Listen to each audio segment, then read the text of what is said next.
దేవుని పరిశుద్ధ నామమునకు మహిమ కలుగునుగాక. యేసుక్రీస్తు వారి నామములో మరొకసారి కూడా ప్రేమాభివందనములను తెలియజేయుచు ఉన్నాను. ప్రభువునందు ప్రియ దేవుని బిడలారా, పరిశుద్ధ లేఖనములలో మన ప్రభు అయిన యేసుక్రీస్తు వారి యొక్క 12 మంది శిష్యులను గురించి గడిచిన దినములలో ధ్యానించాము. కొన్ని కారణాలను బట్టి మధ్యలో ఆగిపోవడం జరిగింది కనుక మరలా వాటిని ధ్యానించుటకు పరిశుద్ధాత్మ దేవుడు మనందరికీ సహాయం చేయునుగాక. మరి వర్తమానములను పూర్తిగా విని ఆధ్యాత్మిక జీవితములలో అభివృద్ధి పొందుచు దేవుని వాక్యానుసారముగా మనము నడుచుకుంటూ ఉన్నట్లయితే ఈ కడవరి దినములలో ప్రభు రాకడ కొరకు మనము ఎదురు చూస్తూ ఉన్నాం. ఆయన రాకడలో మనమందరము కొనిపోబడాలి. కడవరి దినములలో పలు విధాలుగా బోధలనేవి బయలుదేరుచు ఉన్నవి కనుక సత్యమును మనము గమనించి సత్యానుసారముగా మనము నడుచుకుని ఆయన రాకడకు మనము సిద్ధపడి మధ్యాకాశములో మన ప్రభు అయిన యేసుక్రీస్తు వారు బయలుపడినప్పుడు మనము కూడా రూపాంతరము చెంది ఆయనతో కూడా ఉండుటకు పరిశుద్ధాత్మ దేవుడు మనకు సహాయం చేయునుగాక. మరి యేసుక్రీస్తు వారి యొక్క 12 మంది శిష్యులలో యోహానును గురించి కొన్ని ఆత్మీయ సత్యములను నేను చెప్పి ఈ శిష్యులను గురించి ఈ బైబిల్ స్టడీ అనేది నేను మీకు బోధించాను. మరి ఈ సమయములో యోహానును గురించి మరికొన్ని కార్యములను తెలుసుకొని ఈ రోజుతో ఈ యోహాను యొక్క జీవితములో దేవునిని ఎలా వెంబడించాడో, ఏ విధంగా ఆయన పరిచర్య అనేది కొనసాగించబడిందో మనము చూడబోతూ ఉన్నాం. పరిశుద్ధ లేఖనములలో మత్తయి సువార్త 26వ అధ్యాయము 36-37 వచనములను గమనించినట్లయితే, మత్తయి సువార్త 26వ అధ్యాయము 36-37 వచనములు. అంతటా యేసు వారితో కూడా గెత్సెమనే అనబడిన చోటికి వచ్చి, నేను అక్కడికి వెళ్ళి ప్రార్థన చేసి వచ్చు వరకు మీరిక్కడ కూర్చుండుడని శిష్యులతో చెప్పి, పేతురును జెబెదయి 2 కుమారులను వెంటబెట్టుకొని పోయి దుఃఖపడుటకు చింతాక్రాంతుడగుటకును మొదలుపెట్టెను. ప్రియులారా, ఈ సమయములో పేతురును, యాకోబు, యోహాను వీరు ముగ్గురు కూడా యేసు ప్రభువుతో పాటు ఆ గెత్సెమనే తోటకు వెళ్ళినట్లుగా మనం చూస్తూ ఉన్నాం. యేసు ప్రభువుల వారు గెత్సెమనే తోటకు వెళ్ళినప్పుడు ఆయన చేసినది ఇక్కడ మనకు తెలియచేయబడుతూ ఉన్నది. ప్రార్థన చేసి వచ్చు వరకు మీరిక్కడ కూర్చుండుడని శిష్యులతో చెప్పాడు. ఆయన ప్రార్థన చేయుటకు వెళ్ళినప్పుడు ఆయనతో పాటు ఈ ముగ్గురు కూడా అక్కడ కనబడుతూ ఉన్నారు. యేసు ప్రభువు వారు దుఃఖపడుటకును చింతాక్రాంతుడగుటకును మొదలు పెట్టినప్పుడు యేసు మరణమగునంతగా నా ప్రాణము బహు దుఃఖములో మునిగి ఉన్నది అని చెప్పుచూ ఉన్నాడు. యేసు ప్రభువు వారి సిలువ వేయబడుటకు ముందుగా ఆయన గెత్సెమనే తోటకు వెళ్ళి అక్కడ ప్రార్థించుచున్నటువంటి సంభవం అనేది మనకిక్కడ బోధించబడుతూ ఉన్నది. ఇదే విషయమును మార్కు సువార్త 14వ అధ్యాయము 32, 33 వచనములలో కూడా గమనించినట్లయితే, వారు గెత్సెమనే అనబడిన చోటుకు వచ్చినప్పుడు ఆయన, నేను ప్రార్థన చేసి వచ్చు వరకు మీరిక్కడ కూర్చుండుడని తన శిష్యులతో చెప్పి పేతురును, యాకోబును, యోహానును వెంటబెట్టుకుని పోయి మిగుల విభ్రాంతి నొందుటకును చింతాక్రాంతుడగుటకును ఆరంభించెను.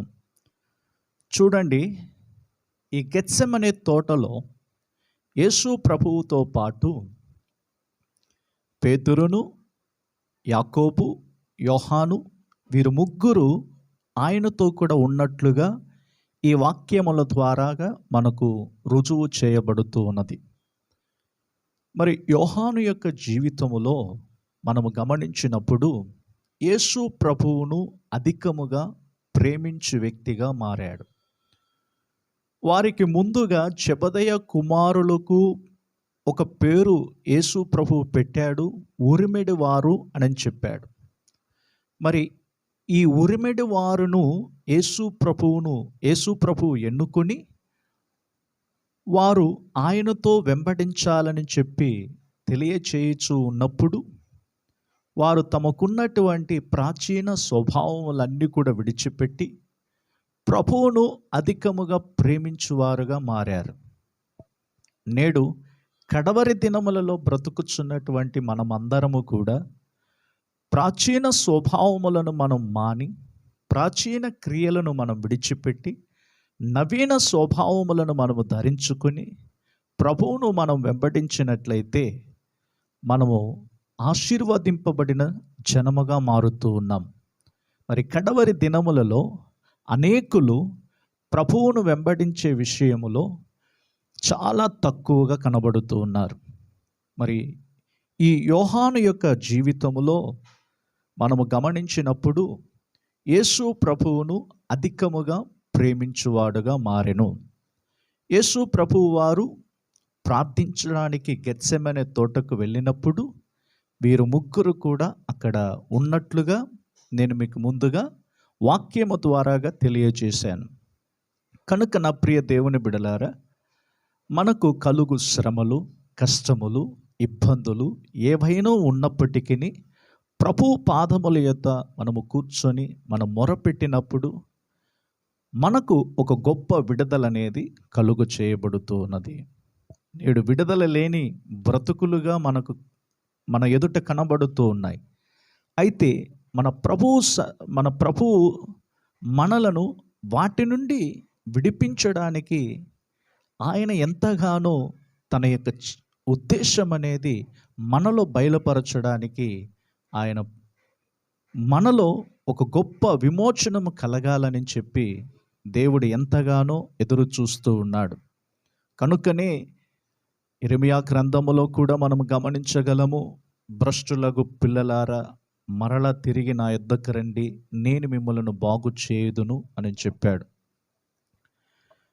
కనుక ఎవరైతే ప్రార్థనా జీవితము లేని వారముగా ఉంటున్నామో, ప్రభువుతో కూడా సహవాసము లేని వారముగా ఉంటున్నామో, ప్రభువుతో కూడా ఐక్యత లేని వారముగా ఎవరైతే ఉంటున్నామో, మనము దేవుని సన్నిధిలో పాలు పొందినప్పుడల్లా మనము పశ్చాత్తాపపడుతూ ఒక గొప్ప విడుదల పొందుకోవాలని ఈ వర్తమానము ద్వారా నేను మీకు తెలియజేస్తూ ఉన్నాను. యేసు ప్రభువుతో పాటు వారు గెత్సెమనే తోటలోనికి వెళ్ళినప్పటికీ అక్కడ వారు చేసిన కార్యం ఏమిటి? యేసు ప్రభువు వారు ప్రార్థన చేస్తూ ఉన్నారు, కానీ వీరు నిద్రించేవారుగా మారిపోయారు. కనుకనే కడవరి దినములలో మనము మెలకువ కలిగి ప్రార్థించాలని, మన ప్రభు అయిన యేసుక్రీస్తు ఎదుట నిలబడే వ్యక్తులము గనుక ఎల్లప్పుడూ మెలకువ కలిగి ప్రార్థన చేస్తూ రాబోచున్నటువంటి శోధనల నుండి తప్పించుకోవడానికి ప్రతి వ్యక్తులు కూడా మెలకువ కలిగి ప్రార్థన చేయాలని వాక్యం మనకు బోధించుచూ ఉన్నది. కనుక యోహాను సువార్త 13వ అధ్యాయము 23వ వచనాన్ని గమనించినప్పుడు ఆయన శిష్యులలో యేసు ప్రేమించిన యొక్కడు యేసు రొమ్మున ఆనుకొనుచుండెను. ఈ యోహాను యేసు ప్రభువును అధికముగా ప్రేమించాడు. కనుకనే ప్రేమ కలిగిన అపోస్తులుడైన యోహాను అని చెప్పబడుతూ ఉన్నది. మరి ఈ యోహాను 3 పత్రికలను రాశాడు. మొదటి పత్రికలో ఆయన రాస్తున్నటువంటి మాటలు ఏమిటంటే, అబద్ధ బోధల విషయములో అప్రమత్తముగా ఉండాలని చెప్పి మొదటి పత్రిక ఆయన రాస్తూ ఉన్నాడు. కడవరి దినములలో అబద్ధ బోధలనేవి బయలుదేరుచూ ఉన్నాయి. అనేకులు అబద్ధ బోధల చేత వంచింపబడుతూ ఉన్నారు. అబద్ధ విషయములను చెప్పడానికి చాలా ప్రయత్నాలు చేస్తూ ఉన్నారు. ఎందుకంటే సాతానును గురించి మనము చూస్తూ ఉన్నాము. యోహాను సువార్త 8వ అధ్యాయములో 44 వచనములు అనుకుంటాను. ఆది నుండి అబద్ధికుడును అబద్ధమునకును జనకుడనై ఉన్నాడని చెప్పి వాక్యములో మనం చదువుతూ ఉన్నాం. కనుక ఆది నుండి సాతానుడు అబద్ధికుడును అబద్ధమునకు జనకుడనై ఉన్నాడని చెప్పి గమనించినట్లుగానే నేడు మనము కూడా ఈ అబద్ధ బోధల నుండి బహు జాగ్రత్తగా మనము కాపాడబడుతూ ఉండాలి. సత్యమును మనము నమ్మినప్పుడు సత్యము మనలను స్వతంత్రులుగా మారుస్తూ ఉన్నది. మరి యోహాను రాసిన మొదటి పత్రికలో అబద్ధ బోధల విషయములో అప్రమత్తముగా ఉండాలని చెప్పి చెప్పుచూ ఉన్నాడు. మరి 2వ పత్రికలో ఆయన తెలియజేస్తున్నటువంటి మాటలు ఏమిటంటే, క్రైస్తవుల మధ్యలో ప్రేమ కలిగి ఉండాలని చెప్పి రాస్తూ ఉన్నాడు.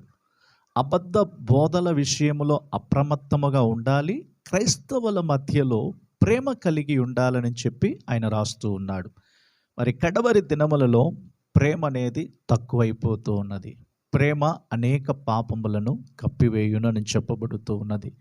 నా ప్రియ దేవుని బిడలారా, దేవుని పిల్లలమైనటువంటి మనందరిలో కూడా క్రీస్తు యొక్క ప్రేమ అనేది మనలో కలిగి ఉండాలి.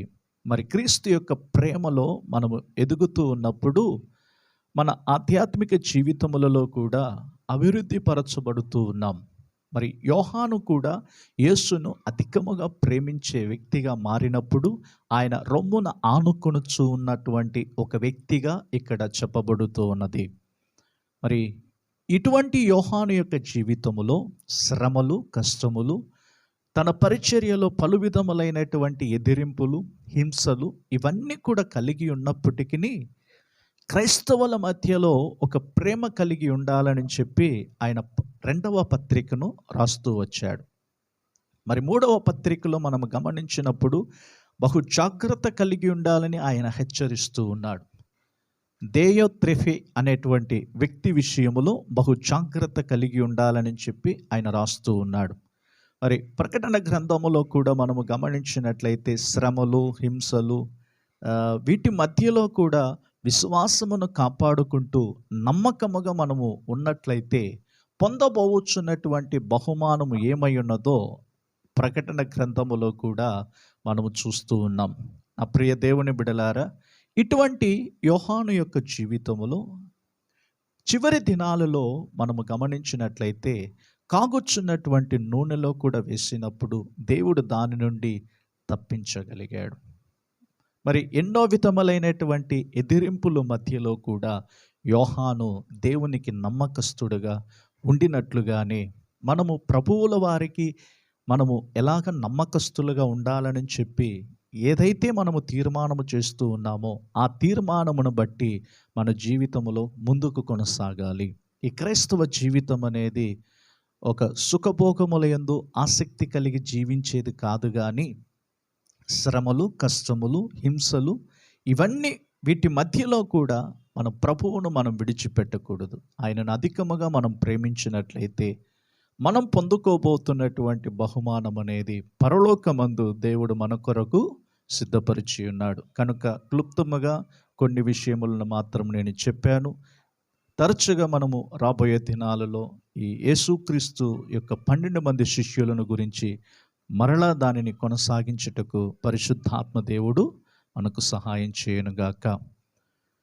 ప్రేమ కలిగిన మా తండ్రి, మీకు స్తోత్రాలు చెల్లిస్తూ ఉన్నాము. ఆశీర్వదించబడిన ఈ సమయములో యోహానును గురించి మిగిలిన కార్యములను ప్రభువా క్లుప్తముగా మేము తెలుసుకోవడానికి మీరు మాకు ఇచ్చిన ఈ మంచి సమయము కొరకై స్తోత్రాలు. మరి ముఖ్యముగా యోహాను ఏ విధముగా మిమ్మల్ని అధికముగా ప్రేమించిన వ్యక్తి శిష్యుడిగా ఉన్నాడో, అలాగే మా అందరి జీవితాలలో ప్రభువా మిమ్మల్ని అధికముగా ప్రేమించి మీరు ఏ విధముగా మాలో తండ్రి ఏ కార్యములైతే కోరుకుంటూ ఉన్నారో వాటిని ప్రభువా మేము చేయడానికి కృపనివ్వండి. అధికముగా మిమ్మల్ని ప్రేమించి మీకు ప్రీతికరముగా మేము నడుచుకుంటూ ఈ కడవరి దినాలలో ప్రభువా కలుగుచున్న శ్రమలు, హింసలు వాటి మధ్యలో కూడా మా యొక్క విశ్వాసాన్ని కాపాడుకుని మీరాకడకు ప్రభువా మేము సిద్ధపడుటకు కృప దయచేయండి. స్తుతి, ఘనత, మహిమ, ప్రభావములు మీరే పొందుకోమని యేసు నామములో ప్రార్థించుచున్నాము తండ్రి. ఆమేన్. Praise the lord.